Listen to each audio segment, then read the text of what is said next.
فأنا ناصح لإخواني بالصدع بالحق تبيض وجوههم.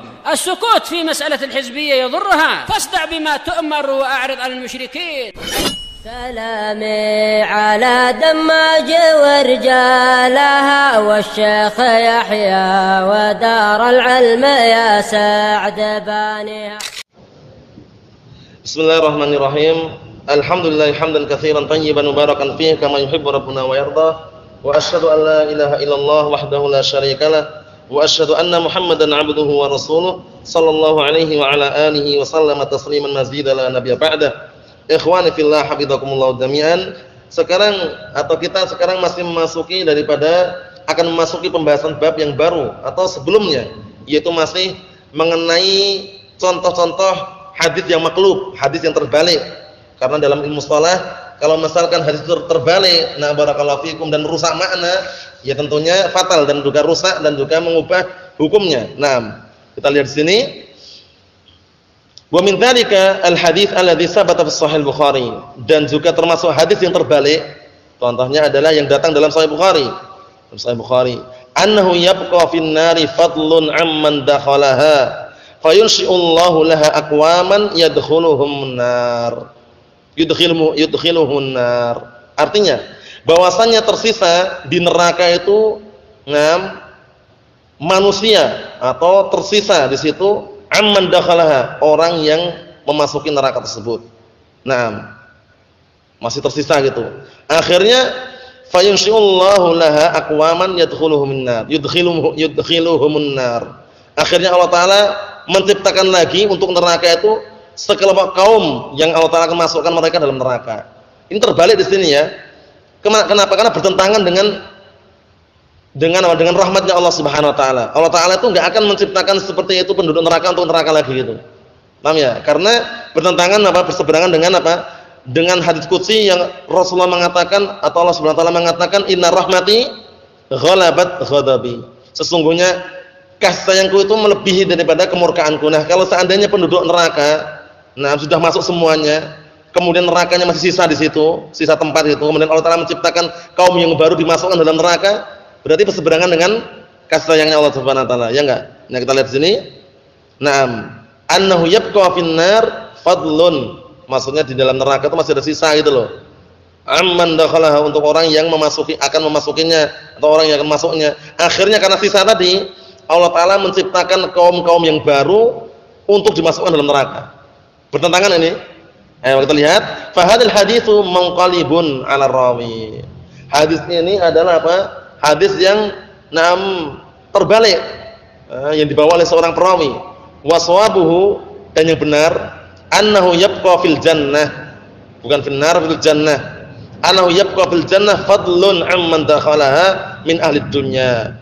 Bahwasanya masih tersisa barakallahu fikum di surga untuk orang yang akan memasukinya, an ahli dunya, dari penduduk dunia. Akhirnya apa? Fayunshi'ullahu laha aqwaman fayudkhiluhumul jannah. Ini benar.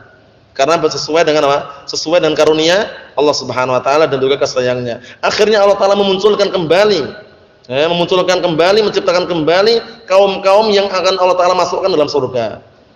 Nah, jadi yang pertama tadi terbalik. Terbaliknya kenapa? Seharusnya bukan neraka tapi surga itu loh. Paham belum nih? Al-hadis. Wadzalika, kenapa kok ini dikatakan terbalik? Wadzalika, yang demikian itu li'annahu insya'u aqwamin linnar. Maksudnya dikarenakan perbuatan Allah Taala itu misalkan memunculkan kaum-kaum untuk penduduk neraka, yunafi kamala adlillahi ta'ala, akan meniadakan kesempurnaan keadilan Allah Subhanahu wa taala. Paham ya? Naam. It kaifa yumkin an yunshi'allahu ta'ala aqwaman lil 'adzab. Dikarenakan bagaimana mungkin Allah Taala akan menciptakan kaum-kaum yang untuk diazab. Sudah ditetapkan ini penduduk neraka, penduduk surga. Bagaimana mungkin Allah Taala menciptakan lagi kaum-kaum yang untuk dimasukkan neraka di situ? Naam. Wa li'annahu yunafil hadis sahih, dikarenakan juga meniadakan atau berseberangan dengan hadis yang sahih, la yazalu yulqa fin nar wa hiya taqul hal min mazid. Akan senantiasa dimasukkan ke dalam api neraka orang-orang yang memang penduduk neraka, hingga barakallahu fikum wa hiya taqul, hingga neraka tersebut berkata hal min mazid.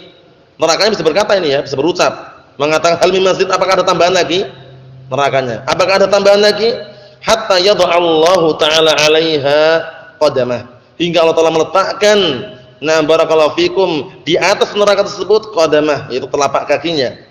Fayanzawi ba'daha ila ba'd, akhirnya saling merasa keberatan di situ. Goncang gitu. Sebagiannya pada sebagiannya, yang sebagian yang lainnya. Karena sudah penuh itu, memang sudah penuh. Fatakul qatin, cukup. Cukup. Qatin maknanya adalah hasbi, maksudnya cukup. Nah, ini menunjukkan bahwasanya enggak diciptakan lagi itu loh. Setelah itu Allah Ta'ala enggak menciptakan lagi penduduk neraka. Seperti itu. Jadi ini yang sahih lafadznya bukan untuk neraka, untuk surga. Paham belum? Riwayat yang sahih lafadznya bukan untuk neraka tapi untuk surga. Yang neraka tadi terbalik. Yang dibalik oleh sebagian perawi. Karena enggak cocok dan berseberangan dengan apa? Hadis qudsi yang sudah kami sampaikan tadi, inna rahmati ghalabat ghadabi. Sesungguhnya kasih sayangku itu mengalahkan kemurkaanku. Nah, berarti kalau misalkan penduduk neraka sudah penuh, Allah Ta'ala menciptakan lagi untuk diadab di situ, kan berarti menyelisih dengan rahmatnya Allah Subhanahu wa taala, seperti itu. Tapi kalau surganya jelas Allah Ta'ala menciptakan penduduk surga, yaitu mengkarunia dan juga rahmatnya itu. Berikutnya, wa misalan akhar, contoh yang lain, hadis Abi Hurairah radhiyallahu anhu, anna Nabiy sallallahu alaihi wasallam qala, bahwasanya Rasulullah bersabda, idza sajada ahadukum fala yabruk kama yabrukul ba'ir wal yadha' yadayhi qabla rukbatayhi. Ini ada khilaf, cuman kita lihat apa yang disampaikan. Apabila salah seorang di antara kalian sujud, maka hendaknya dia tidak menurunkan tangannya sebagaimana seekor ba'ir, yaitu unta menurunkan tangannya, namun hendaknya dia meletakkan kedua tangannya sebelum kedua lututnya. Ini pendapat yang menguatkan bahwasanya kedua tangan dulu baru lutut. Jadi gini, baru lututnya. Paham ya? Karena mereka dipermisalkan seperti apa? Seperti unta. Kalau unta dulu katanya lutut dulu baru tangan katanya. Tapi kita lihat. In qala bahadal hadits 'ala rawi. Hadis ini terbalik. Faqala wal yadha' yadayhi qabla rukbatayhi. Di lafaz sini hendaknya dia meletakkan kedua tangannya sebelum kedua lututnya. Berarti meletakkannya gini kan? Gini dulu baru lutut kan? Gitu baru lutut. Ini kata beliau terbalik. Was-shawab wal yadha' rukbatayhi qabla yadayhi. Kata beliau yang benar itu hendaknya apa? Dia meletakkan kedua rukbatayhi, kedua lututnya baru kedua tangannya. Ini lutut dulu baru tangan. Ini ada khilaf nanti ya. Soalnya ada khilaf, ada hadis yang lain mengatakan untuk masalah mengenai unta ini, unta tangannya yang mana? Tangan yang depan atau yang belakang itu loh. Masalah itu panjang lebar. Tapi kata beliau al-amr wasi'. Al-amr wasi' itu mana yang mudah sudah. Mana yang mudah dalam artian atau mau tangan duluan silahkan, tafadhol, enggak ada iskal. Mau lutut dulu enggak masalah, enggak ngerusak salatnya itu loh istilahnya. Mana yang mudah. Kita lihat sini.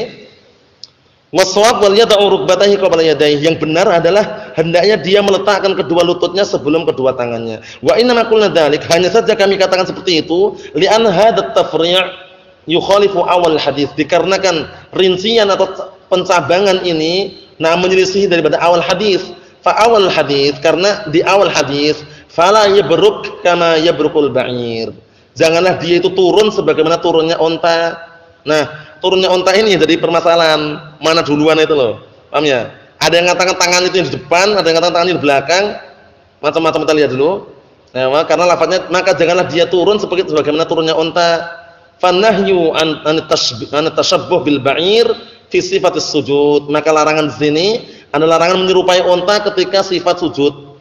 Ketika mau sujud itu jangan sampai menyerupai unta gitu loh. Sekarang kita lihat apa maknanya. Fala yabruk kama yabruku. Janganlah dia itu turun mau sujud sebagaimana turunnya unta, menderum, maksudnya mau menderum unta itu ya. Ini juga termasuk dalil bahwasanya kalau doakan barokah jangan mabruk gitu. Mabruk itu bukan artinya semoga diberkahi, bukan. Mabruk itu justru apa? Menderum. Paham ya? Tapi mubarak insyaallah, mubarak. Ini terkadang di kalam orang Arab itu kita dengar ya.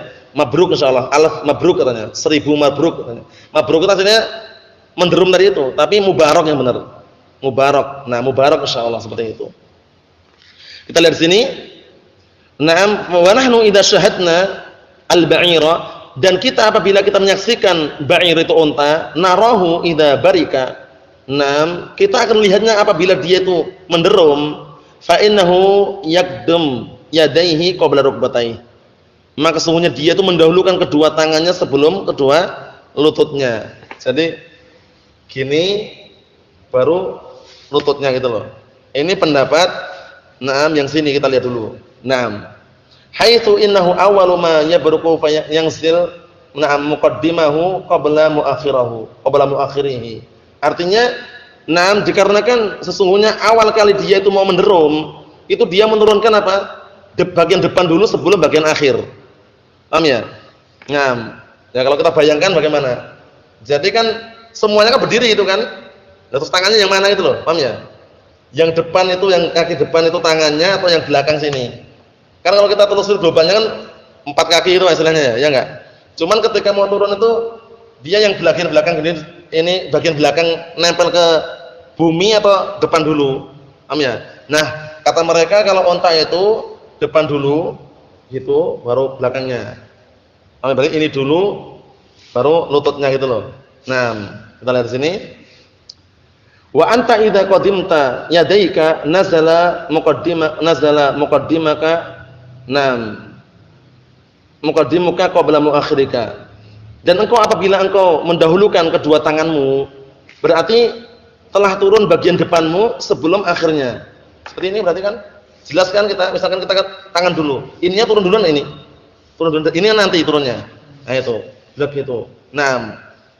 Fa asbat burukal ba'ir, maka seperti ini menyerupai turunnya unta. Nah, disinilah khilafnya mengenai sebenarnya tangannya yang mana, kemudian yang barakallahu fikum, kemudian kakinya yang mana, kemudian sehingga para ulama ada yang merajihkan tangan duluan, paham ya? Baru setelah itu kaki, ada yang kaki duluan baru tangan, tapi kata beliau al-amru wasi'. Enggak usah ribut dalam masalah itu, perkaranya bebas. Mau tangan duluan silakan, mau kaki duluan silakan, mau lutut duluan silakan, yang jelas mana yang mudah. Itu untuk apa? Untuk menghindari fitnah tersebut. Dalam artinya menghindari khilaf tersebut, karena kalau disebutkan dalam kitab fikih itu panjang lebar masalah ini. Ini benar tangannya yang depan atau yang belakang? Ada yang katakan itu semuanya kaki, enggak ada tangan. Wah, macam-macam kan. Itu khilafnya. Kita lihat sini. Fa idza qila wal yada' yadayhi qabla rukbatayhi. Apabila dikatakan maka hendaknya dia meletakkan kedua tangannya sebelum kedua lututnya, sara la yunasibu awal hadis. Berarti menjadilah tidak sesuai dengan awal hadis. Karena awal hadis itu apa? Awal hadis jangan kamu itu turun sebagaimana turunnya unta. Nah, turunnya unta itu biasanya adalah apa? Kedua tangannya dulu baru lututnya. Nah, berarti kan enggak ada bedanya gitu loh ya. Nah, padahal jangan kamu itu turun seperti turunnya unta itu loh. Walladhi yunasibu wal yada' rukbatayhi qabla yadayhi. Yang cocok jujur lawannya. Hendaknya engkau atau hendaknya orang tersebut meletakkan kedua lututnya sebelum kedua tangannya, barulah sesuai dengan hadis yang pertama tadi. Yang pertama tadi jangan kamu turun seperti turunnya unta. Nah, turunnya unta apa dulu? Tangan dulu baru lutut. Nah, yang setelah itu baru apa? Maka hendaknya kamu turunkan dulu lutut dulu baru tangan itu loh. Sesuai berarti kan? Ya, tapi kalau hendaknya engkau menurunkan tangan dulu baru lutut, berarti sama dengan unta. Berarti hadisnya maklub tadi.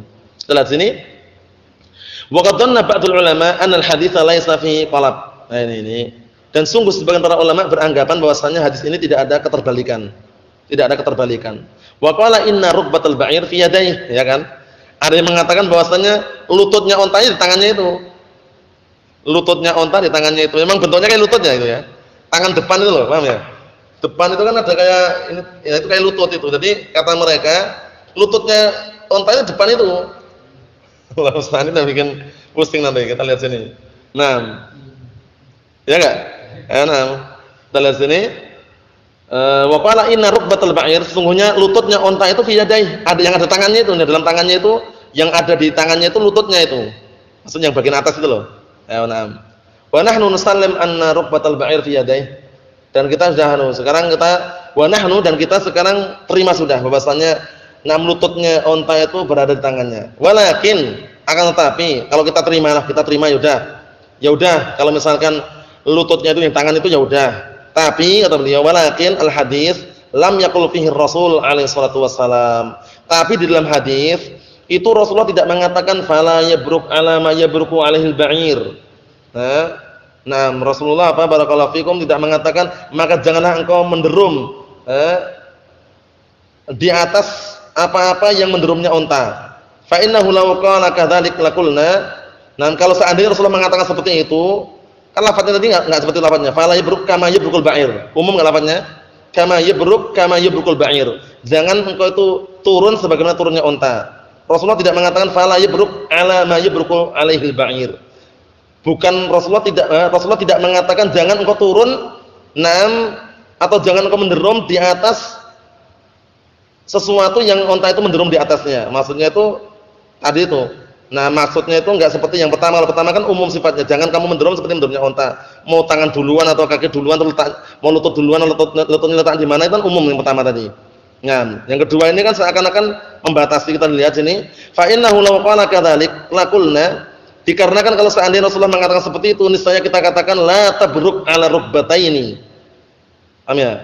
La tabruk ala rukbataini la'anna al-ba'ira yabruk ala rukbataihi. Seakan-akan seperti itu. Jangan engkau itu turun di atas kedua lututnya duluan, dikarenakan unta itu dia turun atau menderum di atas kedua lututnya. Lakin Nabi sallallahu alaihi wasallam akan Rasulullah mengatakan fala yabruk kama. Bedakan ya, kama. Kama itu seperti ada, tidak sebutkan hayahnya itu loh.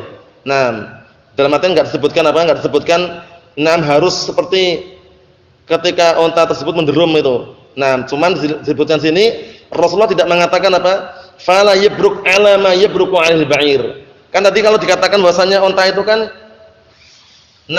lututnya unta itu kan di tangannya itu. Katanya tadi. Ini tapi hadisnya enggak seperti itu. Hadisnya itu Rasulullah tidak mengatakan jangan kamu turun di atas lutut yang unta itu turun di atasnya. Kenapa? Dikarenakan kalau benar-benar Rasulullah mengatakan seperti itu, niscaya kita akan mengatakan la tabruk ala rukbataini la'anal ba'ira yabruk ala rukbataihi. Seakan-akan gitu. Jangan kamu turun di atas lututnya duluan sebagaimana atau dikarenakan unta itu turun di atas lututnya. Lakin Nabi sallallahu alaihi wasallam akan tapi Rasulullah mengatakan fala yabruk kama wal kafuna litasbih. Wa bainal ibarataini farqun. Ini cuman di sini lafaznya ini pakai kama tasbih saja. Jangan sampai kamu turun sebagaimana turunnya unta. Kemudian beliau jelaskan lagi, fa idza arafna anna madlula qawlihi fala yabruk kama yabrukul ba'ir. Apabila kita sudah mengetahui bahwasannya yang ditunjukkan hadis jangan kamu turun sebagaimana turunnya unta, ay la yuqaddim yadayhi fayanzil muqaddimahu qabla muakhirih. Maka hendaknya dia tidak mendahulukan kedua tangannya kemudian dia turun bagian depannya sebelum bagian akhirnya, bagian belakangnya. Maksudnya jangan dia mendahulukan tangannya baru belakangnya itu jangan. Kenapa? Wa li'anna an-nuzula fis sujud bi rukbataini huwal wad'u tabi'i. Dikarenakan turunnya ketika dia sujud, turunnya ketika sujud itu dengan kedua lututnya itu adalah peletakan atau hayat yang tabiatnya manusia seperti itu. Paham ya? Yang paling mudah kan turun ini dulu, lutut dulu. Yang paling mudah ya. Dalam artian tabiatnya turunnya tuh pelan itu loh. Baru lutut baru tangan. Ini yang dikuatkan beliau. Fa fil wad'i tabi'i awwal ma yanzil ilal ardi huwa ma yalil ard. Karena tabiatnya ya, tabiat yang namanya peletakan yang tabiat manusia itu pertama kali yang dia ketika turun menyentuh bumi atau lantai tersebut itu adalah adalah yang paling dekat dengan yang paling dekat dengan bumi tersebut. Yang paling dekat lutut. Wa huwa ar-rukbah yaitu lutut. Summal yad kemudian summal jabha wal anf kemudian setelah itu barulah barulah kening, dahi ataupun hidung. Jadi diurutkan ini baru yang berikutnya. Ini menurut pendapat yang kata beliau. Tapi barakallahu fikum seperti ini perselisihan seperti ini seperti Syekh Albani mungkin lebih mendahulukan ini kan. Dan misalnya itu enggak usah jadi dipeributkan, bebas. Dalam artian silakan yang jelas. Barakallahu fikum kalau yang beliau kuatkan di sini memang Syekh Albani dan semisalnya itu sependapat dengan sebagian para ulama tadi itu yang mengatakan bahwasanya lututnya itu kan di tangannya. Jadi yang bikin agak lebar permasalahan di situ. Oleh karena itu sebagian para ulama mengatakan udah malah yang paling mudah. Mau tangan duluan silakan, kaki lutut duluan silakan, itu bukan termasuk bukan termasuk syarat sahnya salat. Paham ya? Oleh karena itu nah perlu diperhatikan karena dalam sholat itu ada syarat sahnya sholat, ada wajibatus sholat, ada sunan-sunahnya sholat, ada juga rukun sholat. Yang rukun itu yang berbahaya kalau ditinggalkan tidak sah. Paham ya? Kalau perkara sunnah, perkara wajib. Kalau perkara sunnah dia mengerjakan lebih sempurna lagi di dalam sholat itu. Dan perkara kalau ditinggalkan dia nggak berdosa dan sah sholatnya. Kalau perkara wajib dia ketika meninggalkan dengan sengaja dia berdosa, sholatnya sah. Sholatnya sah. Nah, tapi kalau dia meninggalkan tanpa sengaja, sholatnya sah, dia tidak berdosa. Kalau karena perkara rukun, upayakan semaksimal mungkin jangan ditinggalkan karena itu rukun adalah inti. Karena kalau tertinggalkan batal sholatnya. Nah, Allah musta'an. Khulasannya barakallahu fikum hafizakumullah, hadis dikatakan maklub manakala terbalik dari asalnya dan terkadang bisa merusak makna dan juga merubah hukum barakallahu fikum hafizakumullah. Oleh karena itu, ahlul hadis mereka perhatian penuh mengenai hadis ini terbalik ataukah tidak. Namun ahlu fikih barakallahu fikum hafizakumullah atau ahlu hadis mereka juga memperhatikan sanadnya bagaimana, apakah benar ataukah tidak sanad tersebut yang diletakkan.